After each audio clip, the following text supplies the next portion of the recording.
हिंदू धर्म इस्लाम से पुराना नहीं है। आज जितने भी करप्शंस हो रहे हैं, जितने भी स्कैंडल्स हो रहे हैं, जितना भी मर्डर हो रहा है, ये पढ़े लिखे लोग ही कर रहे हैं। गांव का कल्लू भद्दू जुम्मन कोई नहीं करता। कल्लू भद्दू जुम्मन किसको बोले? पसमानदा दलित को? नहीं, पसमानदा दलित को नहीं, गरीब बेचारे जो हमारे हैं, जो अनपढ़ हैं। कल्लू भद्दू बोलिए? नहीं, कल्लू भद्दू नहीं बोलेंगे। भाजपा के एक विधायक हैं हरिभूषण ठाकुर बचौल, वो बोले हैं कि पूरे बिहार में किशनगंज को छोड़ के पूरे 39 सीट पे भाजपा जीतेगी। तो किशनगंज में आपको लिए छोड़ा गया है, आके लड़ ले, उनके प्रधानमंत्री वहां है, पता चल जाएगा। मोदी जी? हाँ, लड़ ले, पता चल जाएगा। किशनगंज में? हाँ, किशनगंज में। यानी किशनगंज में मोदी जी भी लड़ेंगे तो हार जाएंगे? बिल्कुल बिल्कुल, क्या बात करते हैं आप। तो वैसी जी को बुला लीजिए वहाँ। आर्यन कौन थे? इस देश के तो मूल निवासी आदिवासी, जिनको आज ये बनवासी कहते हैं। ये देश तो उनका था। चीफ मिनिस्टर रहते ये बात मांझी जी बोले थे। वो बोले थे, चीफ मिनिस्टर रहते हुए बोले थे। अब भाजपा के गोद में जाकर नहीं बोल पाएंगे। वो गया वो दौरे सरमायादारी गया, दिखाकर तमाशा मदारी गया। मदारी का तमाशा बार बार नहीं चलता। मदारी कौन है? मदारी नीतीश कुमार जी हैं, और जो लोग फिर रहे हैं जमुड़े हैं उनके। गुलनाज का कत्ल हुआ, भाईचारा तुम्हारा कहाँ गया? सनोबर का कत्ल हुआ, भाईचारा तुम्हारा कहाँ गया? जब बिहार शरीफ में मुसलमानों के मस्जिदों के गेट के मीनारे तोड़े गए, तुम्हारा भाईचारा कहाँ गया? जब सराफत मारा गया, भाईचारा कहाँ गया? जब बाबर मारा गया, भाईचारा कहाँ गया? जब दलित मारे जाते हैं, भाईचारा कहाँ गया? मुसलमानों के दरमियान में जो क़यादत उठ रही है एमआईएम की, निशाना असल यहाँ है। क़यादत मतलब? क़यादत की माने लीडरशिप। बीजेपी को बिहार में स्थापित किसने किया? नीतीश कुमार। नीतीश कुमार ने। जब नीतीश कुमार ने खुद ही उन्माद फैलाया है, भाईचारगी को कमजोर किया है, इत्तेहाद को तोड़ा है, तो इसीलिए तो मैं कहता हूं कि जिनके दांत मैले हो मंजन बेचने क्यों निकलता है। तू इधर उधर की न बात कर, ये बता कारवां क्यों लुटा? मुझे रहजनों का नहीं गिला, तेरी रहबरी पर सवाल है। ये वाला पहले भी बोले थे, कोई दूसरा बोल दीजिए। हैं? ये हमारे इंटरव्यू में शायरी पहले भी बोले हैं। कौन? आप ये वाला। अच्छा, इस बार दूसरा एक बोले। मैं कहता हूँ, लहू को कहता हूँ लहू पानी नहीं कहता, महलू में जो नाचती है मैं उसे रानी नहीं कहता। जमीर बेच के जिंदा रहूं यह नामुमकिन, मैं ऐसे लोगों को मसीहा कहूं यह नामुमकिन। गठबंधन किसके साथ हो रही? जब तक कोई कुंवाड़ा होता है, बहुत जगह उनका रिश्ता होता है ना। तो जब AIM कुमारी है हमारे साथ। AIMIM के बिहार प्रदेश अध्यक्ष और विधायक हैं अख्तरुल ईमान साहब। बिहार में क्या है कि नीतीश कुमार की पार्टी जो JDU है, वो दलितों को अपनी तरफ लाने के लिए भीम संवाद करवा रही है JDU, और अति पिछड़ों को अपनी तरफ लाने के लिए कर्पूरी सम्मेलन करवाया जा रहा है, और मुसलमानों को अपने साथ लाने के लिए भाईचारा सम्मेलन, और उर्दू में क्या बोल रहे हैं उसको? कारवाने इत्तेहाद व भाईचारा। हाँ, वो करवाया जा रहा है। तो मुस्लिम वोट तो पूरा चल जाएंगे नीतीश कुमार के साथ। जितने भी मुसलमान हैं बिहार के, किशनगंज हो, नवादा हो, अररिया हो, कटिहार हो, तो फिर ओवैसी साहब के साथ कौन मुसलमान जाएंगे? गया वो दौरे सरमायादारी गया, दिखाकर तमाशा मदारी गया। मदारी का तमाशा बार बार नहीं चलता। मदारी कौन है? मदारी नीतीश कुमार जी हैं, और जो लोग फिर रहे हैं जमुड़े हैं उनके। मुसलमान भाईचारा सिर्फ मुसलमानों के दरमियान में नहीं है। भाईचारा हिंदू, मुस्लिम, सिख, ईसाई सबके दरमियान में प्यार मोहब्बत करने को भाईचारा कहते हैं। आप भाई हो, मैं भाई हूँ, विवाद है तो दोनों गले मिल जाओ, इसको भाईचारा कहते हैं। मामला ये है कि जहाँ अंधेरा हो चिराग वहाँ जलाओ। ये लोग हैं सीमांचल में डुगडुगी बजाने, और मैं आपको बता देता हूँ ये भाईचारा लाचार मुसलमानों को चारा बनाने का मामला है। और दूसरा मामला ये है कि मुसलमानों के दरमियान में जो क़यादत उठ रही है एमआईएम की, निशाना असल यहाँ है। क़यादत मतलब? क़यादत की माने लीडरशिप। अच्छा। है ना। ये लीडरशिप जो उठ रही है, तो इस लीडरशिप को दबाने की, इनका गला घोटने की, चार को तो हमारा खींच लिया, खरीद लिया। अब बोला कि उसके बावजूद भी आवाज जनता में जुनून है तो उसको मिटाओ, इसलिए मियाँ टोली में जाके जलसा करते हैं लोग।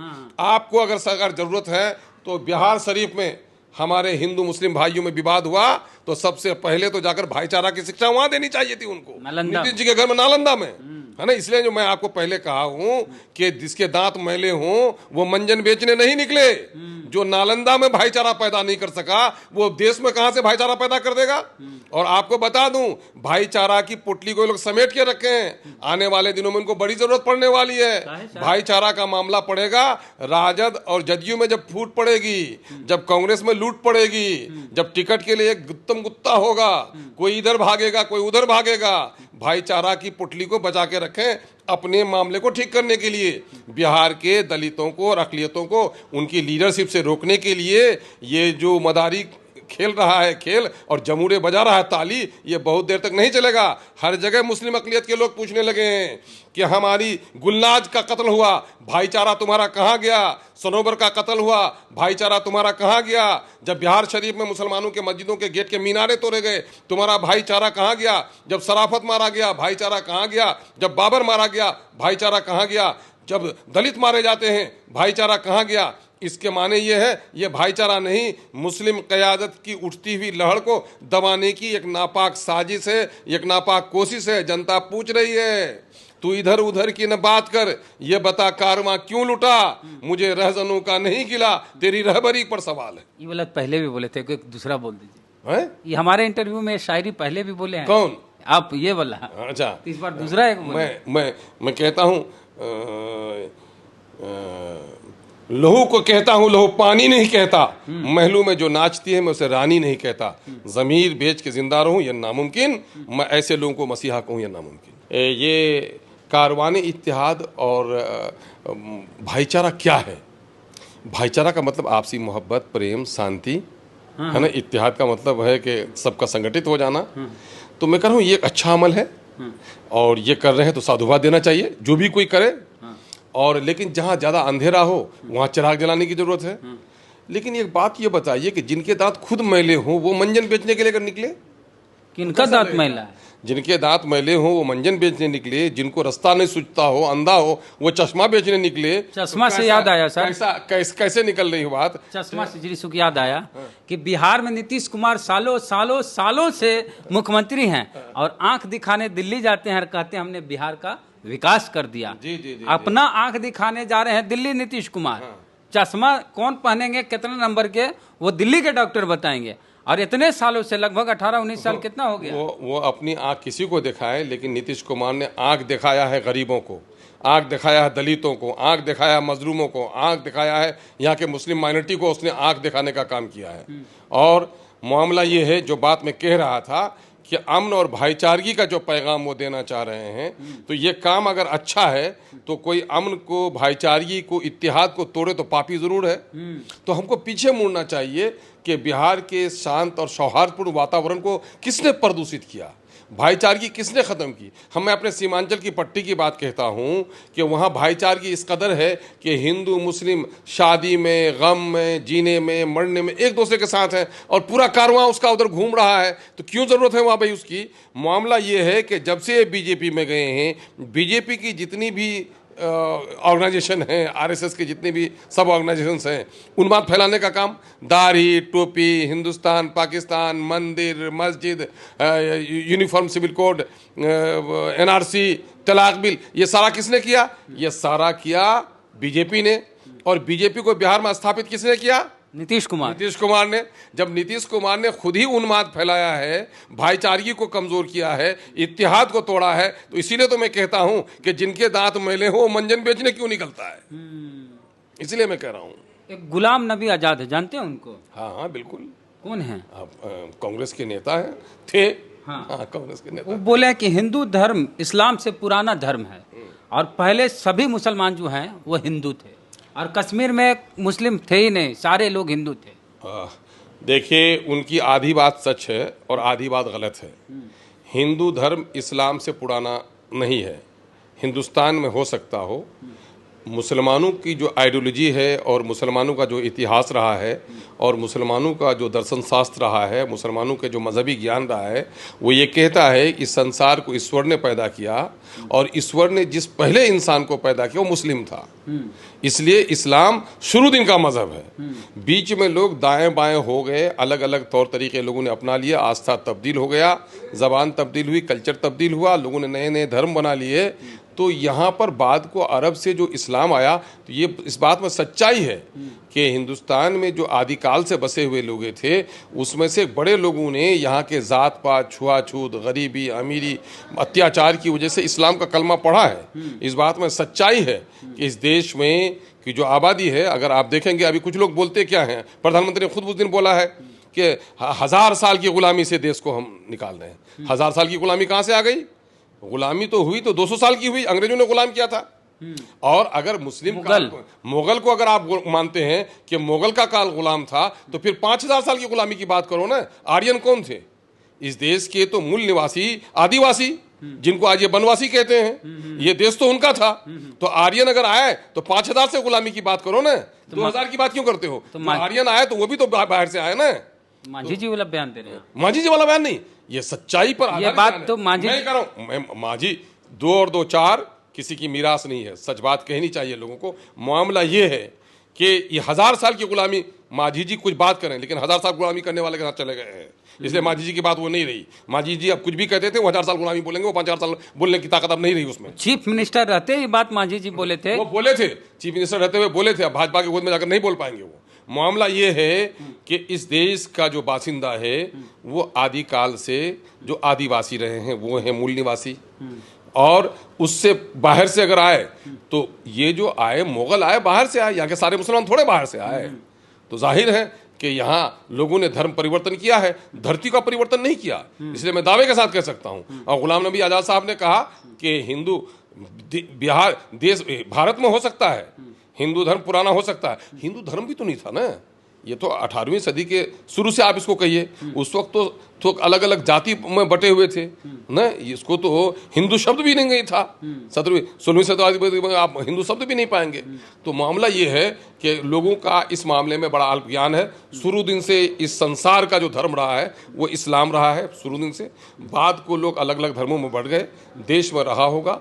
हिंदू तारीख पुरानी रही होगी, मुसलमानों की तारीख बाद की आई है, लेकिन मुसलमानों का एक बड़ा तबका है जो इसी देश में अपना जो है धर्म परिवर्तन किया है, और धर्म था भी नहीं। अच्छा, एक चीज, भाजपा के एक विधायक हैं हरिभूषण ठाकुर बचौल, वो बोले हैं कि पूरे बिहार में किशनगंज को छोड़ के पूरे 39 सीट पे भाजपा जीतेगी। तो किशनगंज में आपको लिए छोड़ा गया है? नहीं, किशनगंज में चूंकि वोट बैंक के एतबार से बात करें, मेरे लिए क्यों छोड़ेगा वो? अरे मेरे जो जिसकी पार्टी मेरे जान की, मेरे ईमान की, मेरे माल की, मेरे दौलत की दुश्मन हो, मेरे लिए रास्ता छोड़ देगा? कैसी बात करते हैं आप? उनकी दाल वहां नहीं गलेगी। कहाँ नहीं गलेगी? किशनगंज में। तो बोले हैं किशनगंज में हमने दाल नहीं गलेगी, इसी वजह से अंगूर खट्टे हैं उनके लिए। उनके अंगूर खट्टे हैं उनके लिए, है ना, यही मामला है। लेकिन ये दीवाने का ख्वाब। किशनगंज कौन जीत रहा है, कांग्रेस या आपकी पार्टी जीत? अब देखिए, वक्त आएगा तो खुद वक्त फैसला बता देगा। वक्त बता देगा कि है ना। तो उनको तो बधाई देना चाहिए आपको, बचौल। क्यों मैं बधाई दूं भाई? एक सीट पर ऐसे ही आपको बधाई के पात्र कैसे होते? आके लड़ ले उनके कोई भी नेता हो, आके लड़ ले उनके प्रधानमंत्री वहां है, पता चल जाएगा। मोदी जी, हाँ लड़ ले, पता चल जाएगा। किशनगंज में? हाँ किशनगंज में। यानी किशनगंज में मोदी जी भी लड़ेंगे तो हार जाएंगे? बिल्कुल बिल्कुल, क्या बात करते हैं आप? तो ओवैसी जी को बुला लीजिए वहाँ। अब ओवैसी की आने की जरूरत नहीं है, ओवैसी के सिपाही वहाँ काफी हैं। आप ही लड़ेंगे? जो फैसला होगा वक्त बताएगा, वक्त बताएगा आपको। एक सवाल सोशल मीडिया पे खूब चल रहा है। एक करण सांगवान शिक्षक थे, अन अकेडमी एक ऐप है बच्चों को पढ़ाने वाला, वो अपने वीडियो में बोले थे कि वोट देने से पहले ही सोचिएगा कि हम पढ़ा लिखा को वोट दें। ऐसे ही वोट नहीं दे दीजिएगा किसी कम पढ़े लिखे या अनपढ़ व्यक्ति को जो सिर्फ नाम बदलना जाने। इसको लेके उनको निकाल दिया गया संस्थान से। अब इसको लेके चल रहा विवाद। तो इस पर आपका क्या कहना है कि कोई टीचर ये कहता है कि किसी पढ़े लिखे को वोट देना, अब वोट देने से पहले सोच के वोट देना। हाँ, देश के प्रधानमंत्री के डिग्री के बारे में इतनी सारी बातें आ गई।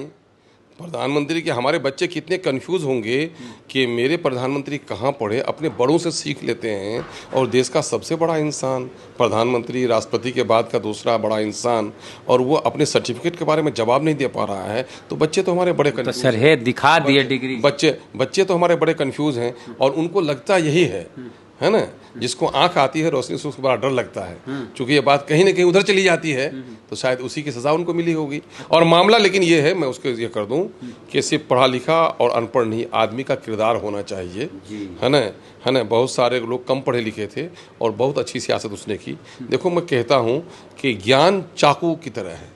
लोहे का एक टुकड़ा जो है कबाड़ी में बेच लो, 1 किलो दाम भाई 20 रुपये देगा।